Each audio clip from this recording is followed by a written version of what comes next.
This is the Own It Show, where we tell stories of how everyday people made ownership theirs to create extraordinary success. Hey everybody, welcome back to the Own It Show. I'm Justin. And I'm Elise. Welcome to the show. So guys, if you've been following along, we've talked a lot about how do we navigate this space as we continue to age? What does this look like? What is the true meaning of wellness? And when we're trying to figure out what wellness is all about, there's so many definitions out there. And I was actually posed with that question the other day, meeting with a very large corporation, and they said, "What's your definition of wellness?" And I came back to say that there isn't one. It meets everybody else in a different space, and it meets everybody else where they are.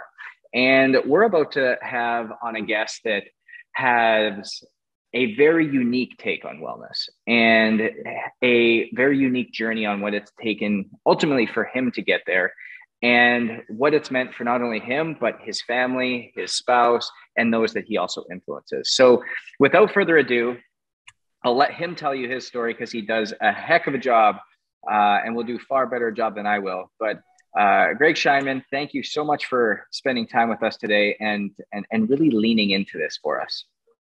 Thank you guys so much for having me, Justin. It's great to be here. So I hope I do that introduction justice. I will certainly try, and we'll give it what we got.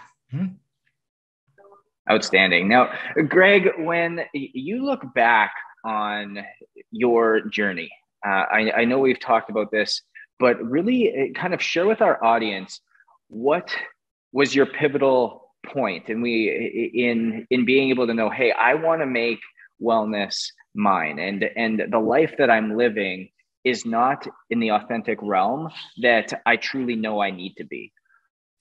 It's a great question. I'm going to try to be consistent with the answer that I give you this time versus also the other nights that we've spoken, in that I don't believe it was one key pivotal moment or one specific tipping point. I believe that it was a series of moments throughout the course of my life. And it started back even in my teens when my father passed away, and I was 17 and he was 47 years old, and two younger brothers, and began to see life through a different lens at that time from the upbringing that we had, which was very privileged and entitled and never having experienced any hardship, to now having experienced a deep loss, going off to college without a mentor and without a father figure, and what I was going to do, starting my career, what I thought I wanted in the film and entertainment industry, having Harvey Weinstein throw ashtrays at my head 20 years before the Me Too era, and leaving that situation and still going on to produce feature films that were successful, not realizing that you could tell somebody like that to fuck off and still be successful, and you read about this stuff now, to struggles with body image and alcoholism, and just really narcissistic, poor behavior, to trying to recapture my health, and meeting who's now my wife, 25 years ago, this guy body. We can keep going on. It's this series of instances that continued to challenge me, and the notion of what kind of life I wanted to live, what was working, what was not working, starting businesses, failing, my identity being taken up in businesses. I started a company called Team Baby Entertainment. It was ultimately acquired by Michael Eisner, who was the former CEO of Disney. We built it up. We broke it down. We flipped it again. All these different lenses that you see things through in life. And I know I'm giving you a long answer to a relatively straightforward question, but for me, it's never been one thing. It really has been a transformative and transitional journey over time that's gotten me to 49 years old, married for 20 plus years, two teenage boys that we were talking about, before we hit the record button. Probably 6 different business ventures in varying degrees of success and failure, fit to fat to back to fit again, all of those things. You figure it out as you go along. Yeah, it's very true. You do figure it out as you go along. And one of the things I'm curious to understand about you, Greg, is it's clear you've been faced with a multitude of experiences in your life. And as humans, we can either rise to the occasion, continue to learn from them and be a better person, or we can see them as failure and decline as a result. What is it about you that allows you to look back and say, this was a journey that I have taken that's allowed me to get to where I'm at today? Like, what would you say is your core underlying belief about life in the face of all those hardships? Yeah, it's another great question. I'll preface it first with saying that I'm a late bloomer and a slow learner. Mm-hmm. So this has taken a while. I'll also say to anybody out there who's struggling with the same things, it's never too late to start. Mm-hmm. And it's never too early to start.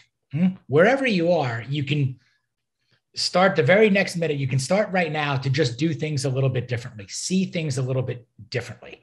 And as somebody who was negative, thought he had to do it alone, thought I had all the right answers, didn't take criticism, constructive or otherwise, very well, had a variety of issues, kind of fought everything. Everyone knows what's on there. As somebody who saw things like that for a long period of time with a big chip on my shoulder, I think maybe I just got worn down. I just got worn down by it. This is not working. By all measures of success from the outside looking in, maybe it kind of looks like it does. Maybe I'm fooling some people. Maybe I'm not.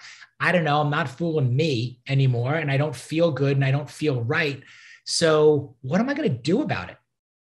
And again, just like there was no tipping point moment, I think that one specific moment that got me there, I don't think there was one specific even day or moment that I said, today's the day I start being positive, or doing that. I just started to take a little bit more control and at the same time let go of what I was trying to control and say, I'm going to be a little bit easier on myself. I'm going to show myself a little bit more grace, gratitude, and latitude. I'm going to focus on controlling what I can control. What if I started writing shit down? Like knowing what's important is most important. What's actually important to me? Is it this big book of business? Is it this firm that I'm now a part of? Is it exercising? Is it my wife and kids? In what order do I see, family, fitness, finance, food, fashion, fun, all of these things? And can I maybe reframe and redesign the measure of success and start just seeing things through a different lens? And what's interesting is when you actually try it, it actually works, like as simple as it is. We were using this example, like if you go to the eye doctor, if you have bad eyes, I had bad eyes for a long time, and they put those lenses in front of you and they start flipping them around, better one and better two and better one and better two until they exactly what you're talking about. Yeah. Exact right prescription. And now I've had LASIK for 19 years and it still holds. So we're doing well. It was very much like that. I just started doing that. I see it one way. What if I flipped it and looked at it another way? The decisions that I was and kept doing that. And it started to work. Similar to like opposite day. Hey, this is what I was doing and it's not working. What if I did the opposite? What if I changed the way I dressed? What if I changed the time I got up? What if I changed the kind of clients I was going after? What if I changed, if what I'm doing is not working and I'm not the brightest guy, what if I just did the opposite? That was about the best I could come up with. The old Seinfeld model. Yeah. And, that's it. That became, the creation of my 6F methodology. That became the kind of kickoff for, developing what I call, my roadmap, my maximized action plan. That became the impetus, and the starting point for my ACE program: aggregate, curate, eliminate. What do you want in your life? What do you want to put on your body? What do you want to put in your body? How do you want to behave? All of these things. And I never had a system before. So I was like, maybe I can create a system. And then one system became two, and then it became three, and then it became too many systems. And I said, okay, I got to actually use the system and get rid of all the stuff now and keep it as simple as possible. Greg, I want to take a step back because this is it. I know it resonates with our listeners because it resonates heavily with me in being able to make it simple and be able to have frameworks to go off of and be able to truly just live life differently. Because when you live life differently, you're going to get different results. It's going complete opposite of what Einstein said is what's the definition of insanity? Do the same thing over and over again and expecting a different result. But knowing that you have two boys and that you work with men in a lot of times their midlife crisis, if you will, where their midlife identity issue. What is the power of male energy or masculinity in the development of other men? That's a great one. I think it comes back to first and foremost being authentic, whether it's male, female, age, stage, being who you truly are, and being okay or getting comfortable with other people seeing you, that way. For the first time in my life, I genuinely believe that I am living my message and that I'm extremely comfortable with my boys seeing that, with my wife seeing that, with talking to other men about that and how I got here. There are no more airs that I'm putting on. I'm not wearing a suit and tie and feeling uncomfortable and out selling something I don't truly, believe in.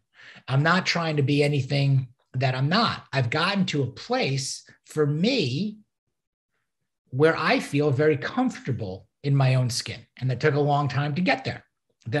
Because of that, I feel more masculine. I feel more confident.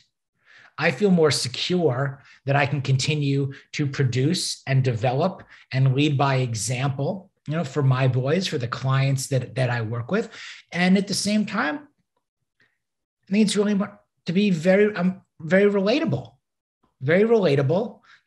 maybe with a little degree of aspirational, in there. But if I can do this, anybody can. If I can reframe and redesign the manner in which I live my life, if I can truly, maximize middle age, then anybody can. And however you want to define masculinity, whether you're married, single, gay, straight, older, younger, whatever, the same messages I think apply, that are out there. It's a manner in which you live your life. And for me, that's making me feel happier, more secure, again, more comfortable, more masculine, if that is a thing, per se, in there. And I want my boys to see it. Again, I want my wife to see it. I want everybody around me, if they see it and embrace it, but I'm not changing the way I do things necessarily for the opinion's approval, or somebody else's definition of masculinity or anything else, or they like what I'm doing. Trust me, I've taken a lot of flack. For some of the stuff that I write, put out there, changing, it's hard. It hits other guys, in a lot of ways, something the wrong way, Absolutely. And that's one of the things I'm wondering is, as you've gone on this journey to become who you are and to help inspire others to be their own version of masculine, are there any things that stand out in a big way, or qualities that stand out that maybe stereotypically feel masculine, but you found that in doing the opposite or in flipping it on its head, that's actually what it means to be a true man or to be truly masculine? I mean, I talk about the overindexing trap a lot that guys fall into. And by the overindexing trap, we're defined by salary, title, and job in a lot of ways, or the physical. And what happens to a lot of guys is they over-index at their job, first one in, last one out, job, title, salary, everything else, not necessarily the healthiest of lifestyles. Then they don't show up well at home in that regard. Then they don't show up as well for their kids. Physically, they start deteriorating because they're over-indexing so much at work that they're not taking care of their health as much. And you see these guys, so a little bit older, getting a little heavier, getting a little more tired, maybe drinking a little bit too much. They're going away on the 2 vacations, but they're not really relaxed every year. They've got the mortgage, they've got the cars, they got the schools, they got everything. They may die at their desk, but that's the definition of success. From the outside looking in again, doing just fine, like everybody else in the community. You see them at the Little League game, but they're 10 feet, off the sideline, not paying attention. They're on the phone, on the email. What's your definition of success there? What's the metric? Misery loves company. They commiserate. They play golf on the weekends. This is the quote unquote norm, but it doesn't have to be. Now, when you become the outlier, you step outside that, you stop and you start acting a little bit differently. You start behaving a little bit differently. Maybe you say no to certain invitations. You swap nighttime and drinking for daytime or mornings and workouts. You flip maybe some of your clients around. Hey, I'm not working with those types of clients anymore. I want to work with these types of clients. I want to live my life this way, maybe not that way. You're going to set yourself up to take some shots too. Some other guys out there. What does that look like when you have in knowing that you're going to take those shots and knowing that it's going to be uncomfortable and knowing that it's going to potentially, I saw this the other day. I was on a webinar with one of my mentors, and he actually said, you have to delete your entire inner circle and take an audit of that. And what is that like? And how can you as an individual be so steadfast in your journey and so steadfast in what you're doing that the criticisms you get, the maybe truly the moving away of that inner circle that's felt so comfortable for so long, and the different things that are going on, how do you make that okay? Tough one. And maybe ignorance is bliss a little bit for me, and I didn't see a lot of it coming, necessarily that way. But again, better one, better two. What if I flip this around? Where was I feeling better? I was unhappy driving to the ship channel, to try to sell insurance to a guy running a ball bearing company. I was unhappy doing that. I was much happier driving to Austin to go look at a health and wellness and fitness company and sell them insurance. At least it was this combination of personal passion and professional expertise. Could I find that? Could I live authentically? Could I live whole? Again, and I kind of set on the shelf maybe the potential blowback and what was going to happen, and said, okay, what if I just tried? What if I just tried? What if I just started? What if I actually practiced what I preached or what I was listening to or where I was out there? What advice would I give my kids if they came to me in this situation? You're unhappy. You're not on the kind of schedule you want to be on.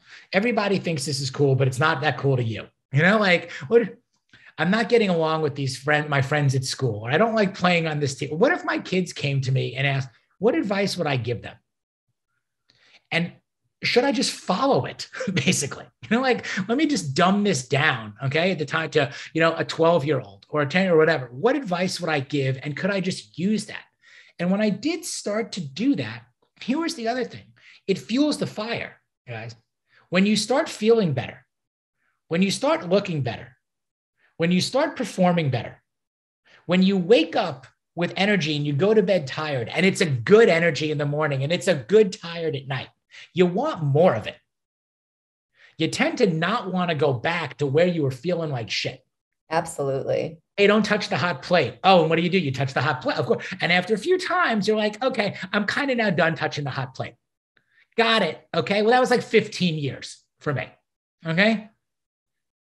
And then you finally go, okay, I get it. The plate is hot. Okay. I'm going over here now, and I'm going to do all these things. And you feed off of that positivity. And you consistently, and then consciously start to reduce and remove the negativity. And yeah, there's still things you got to do every day in and day out that, that we all have obligations, we all have responsibilities. I'm not telling you to quit your job and follow your passion and throw caution. That could be galactically irresponsible. But you can make a plan. You can have a purpose, process, and payoff to everything you do. And you can maximize your life based upon the situation you're in and create a roadmap that you can successfully navigate to get you where you want to go. It may be staying in the exact place you are. The answer may be right there. Stay, but just do it better. Maybe you don't have to be the first one in and the last one to leave. Maybe you do need to get the courage to actually ask for a raise or a gym membership. Maybe you can get up from your desk and go out for lunch. Maybe you can use your calendar better. So instead of putting all your so-called business and other obligations on there first, put all your personal stuff on there first. Your fun, your family, your friendships, your health, your work, and then back in these quote unquote obligations and responsibilities. You'll be shocked at how much time you have. Greg, I want to go back to what you talked about in terms of over-indexing, because the framework you kind of just walked us through, it shone some light on that. And there's many ways in which we can over-index. You talked about it: salary, title, job, the physical components, money, all of these things we can over-index in. And if our listeners out there are resonating with that, going, you know what, I am over-indexing, and it could have been something completely outside of what we just mentioned.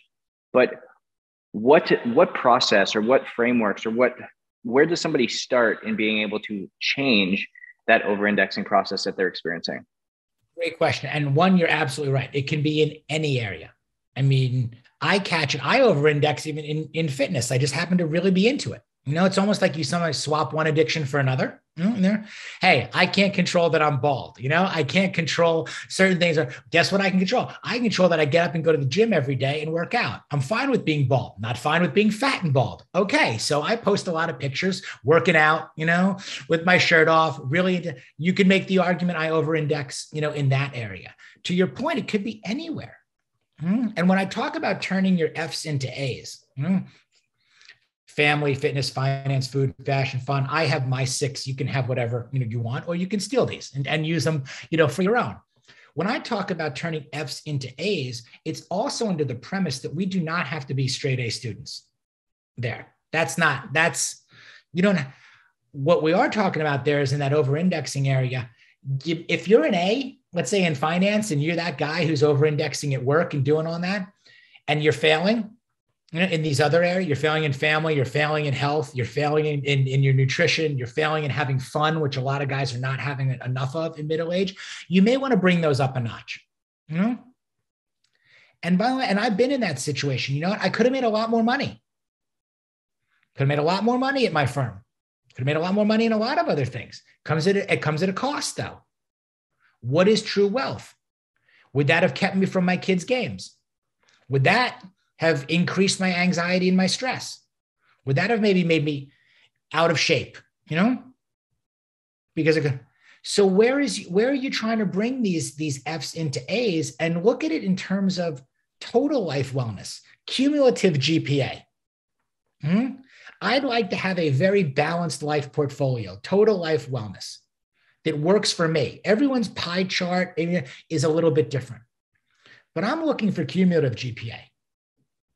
So some people live to work, some people work to live. It's fun for me, by the way, to exercise all the time. So that's easy for me to index up in that area and get closer to an A. Harder for me in the finance side, because maybe I don't want to work as long or as hard or even as some of the guys that I've worked with before. But I also don't want to be divorced. I also want to spend a lot of time around my kids. And I'm not saying these are all direct correlations or trade-offs, but they're considerations.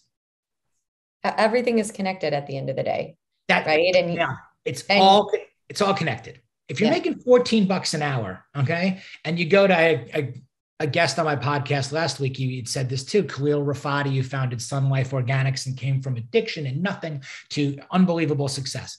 If you're making $14 an hour and then you go to making $400,000 a year, it's huge. Going from 400 or 600 to $1 million or whatever, not changing at that point, it's not really changing your happiness, all that much in there. They've actually shown statistically in studies that after you make $72,000 a year, that your incremental happiness on that money has on it is almost negligible. I buy it to a certain extent. Now, I also think it's a lot worse to have it and lose it, okay, than not having it and then get there. Because if you said, hey, Greg, are you going to be less happy if we knocked you down to 72? than where you are now? I'd say, yeah, I'm going to be a lot less happy, guys. And I'll tell you why, because now I can't do the things for my kids that I want to. Now we can't make decisions a certain way. We talk about valuing experiences over things, which is hugely important to me and a big part of what I do. But at the same time, things that enhance experiences are very good. I want to eat well. I want to travel. There are places we want to go. I'd like my kids to be able to earn their way into good colleges, but also be able to make sure that they can go there.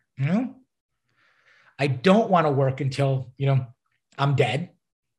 So, hey, finance is important, but everyone has a number of what that means to them. Maybe 72 is enough. Maybe it's not. I could tell you, like, there are huge numbers, and I've been around some real heavy hitters. I wouldn't trade places with them. At a certain point, it doesn't move the needle for me, really. I'm not willing to make the sacrifices that it does. So I think it's very individualized, but I'm fascinated by the process. And I love working with guys who are interested and open and vulnerable enough and asking the questions and try to figure it out. That's the journey, trying to figure it out. And we have so much time ahead of us too, if we really put it in perspective that the middle is the sweet spot. It sure is. It's the beginning of what should be the next and best phase of your life, if you see it that way versus seeing it as a crisis or the beginning of the end. Again, flip the lens. Better one or two. Do I want to look at midlife as a crisis and the beginning of the end, or do I want to look at midlife as the sweet spot and the beginning of the next and best phase? Same exact thing. Right. Greg, a lot of our listeners are entrepreneurs, upcoming entrepreneurs, people who are trying to figure out what their own passion or their purpose is. I know you talk a lot about using the 6 F's to live what you call a passion-filled, fulfilled life. What's one thing that you would tell our listeners in terms of how to figure out what their passion-filled life might be? Yeah, it's such a good question there. And I will tell you that kind of one of my principles is don't only follow your passion. Make it part of your decision-making process. That would be my first piece of advice. And a lot of us, by the way, we don't know what our passion is. We don't have a calling. Exactly. I didn't grow up knowing you're thinking like, I'm going to go save the whales, or I'm going to be a doctor, or I'm going to be a hedge fund guy, or I'm going to be this. I didn't have a passion or a calling at almost any stage of my life until we got right here, right now. So I think the first thing is don't only follow your passion, make it a part of your decision-making process. There's a lot of quit your job again, follow your passion, throw carefully. Take calculated, strategic, and tactical risk. It's there. Best time to look for a job is when you have a job, there in those things. Don't have a passion, not exactly sure what it is. Surround yourself, with people maybe that do, and put yourself in environments where you can learn, and maybe you'll figure it out. Try different things. You never know what it opens itself up to. But I would say there are 5 steps that I look at to answer your question. One of them is, we're back to the map. Whether you call it a maximized action plan, or whether you go and you take a personality test, and there are a ton of them, online. These things are eerily good, by the way. Kind of find out who you are a little bit. See what the data tells you. 2, evaluate. Go over your 6 F's or your personal report card and see how you rank in all these areas. Really get raw, get naked, look in the mirror. How do you rank in all these areas, and what's really important to you? The third one would be potentially hedge and pivot. Right now there's greater opportunity than ever. With the Great Resignation, I think it's the greatest opportunity in the history of the workforce for middle-aged men. Everyone's running out the fucking door. Run back in, run back in. They got plenty of availabilities for perfectly capable people that are willing to work right now, or stay where you are and just ask for more.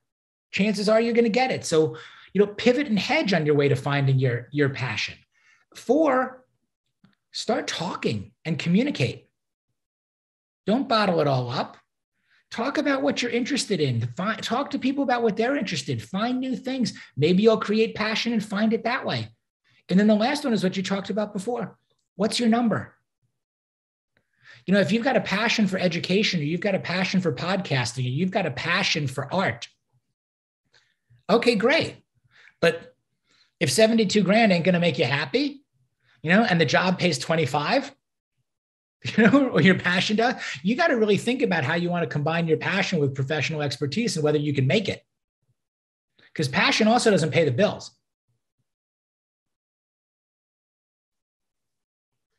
That is 100% true. I couldn't have thought of a better statement to finish that. Passion will not pay the bills. And alone, I mean, I think it can make you healthier, happier, wealthier, all of those other things, but you've got to be in a position where the passion can actually allow you to capitalize on. Totally. And guess what? I mean, we can talk about this is a podcast all in of itself, where you start leaning into the tipping point between that, because all of a sudden you don't have the financial stability, the financial freedom to do what you want. It takes you the complete opposite direction, because you now no longer have the choices or freedom to execute on that stress-free life that you live. Then you're back maybe to over-indexing again. You go the opposite way and you go, great, now I'm chasing dollars. I'm chasing dollars. I'm not passionate there either. Exactly. Where's the intersection? 100%. Or 100%. Can you chase the dollars, be happy enough with your career or your job or whatever you're doing, and use that to fund what you're passionate about? And be thankful and grateful and show yourself, again, the grace, gratitude, and latitude. I have a wonderful job with benefits. I get to go in, do it, not take it home with me at night. And great, I paint on the weekends. I'm not quitting to become an artist. Okay? Exactly. Totally. And being able then to also leverage the relationships that you have in some of these other categories that can help propel that to a whole nother level. Totally. Everything you want is out there. You know, that's another thing I found. We go back to one of your earlier questions about, you know, how you got comfortable with either taking the flack or doing things differently. So everything you want is out there. It exists. You just have to be willing to go after it and go find it. And look, for every group of guys that likes to play golf all weekend and drink and do everything, there's another group of guys that wants to go ride their bikes or do triathlons or exercise or do whatever you're into, it exists. I think that's a powerful statement that that listeners should really lean into, is everything you want is accessible. Everything. It's about going out and taking a stab and really leaning into that. So I really appreciate that. Greg, where can people find you and engage with you if this has resonated with them and are like, you know what? I love what this guy's saying. I want more of it. One, do that, which would be cool. The other is, don't be afraid to tell me what doesn't land with you, okay? And what I can do differently and what you think, because it all goes into the same bucket, you know, of consideration. And there are tons of people out there successfully doing things really different ways. So I want to know between how they own it, you know, maybe some are renting it, you know, or whatever it is, you know, like I want to hear it all. So people can find me at Greg Scheinman. That's at link on not Instagram. So at Greg Scheinman on Instagram. I'm active on LinkedIn because that's where a lot of the midlife males happen to hang out, you know, also, of course, there. You can go to midlifemale.com and everything is up there. You know, and I try to look, my email address it's greg@midlifemale.com. I'm very easy to find. For guys that are interested, whether it's coaching, I'm always happy to jump on a quick call, you know, with people, see if I'm a good fit for you. There's outlines to my coaching programs, one-on-one and group on my website. Again, you send me messages, you comment on stuff, I'm going to get back to you. I just enjoy doing it. Oh, fantastic. I love it. So listeners, let's think about this. Start with something that Greg talked about. What if? Those two words are so powerful. What if? What if you looked at things differently? What if you acted differently? What if you thought about things differently? What if you lived differently? What if you made one decision different every single day? Where would that change? What would that adjust? And ask yourself, are you over-indexing in anything? Is there anything that you're overreaching on or overcompensating on for trying to fill that hole that exists within you and truly lacking that authenticity that you lead with, lacking that authenticity that you could truly live with to pull out that maximal capacity that you have inside you, that God-given gift that each one of us have been meant to lean into, and creating a framework that we can ultimately live off of. And if we come back to what Greg was talking about as well, is give yourself that system. Start with number one, that MAP plan, maximize an action plan. Who are you? Understand who you are. Then evaluate that person. Give yourself a personal report card. Is that something you're proud of or is something you want to change? Hedge and pivot. Be sure that you can take all of that information and be able to give yourself an action of what you're going to do, be able to communicate what it is you're feeling, and then ultimately have that understanding of what your number is, because everything you want is accessible to you. And the moment that you start living differently is the moment that you get to own your different and find that new level of success. We'll see you next week.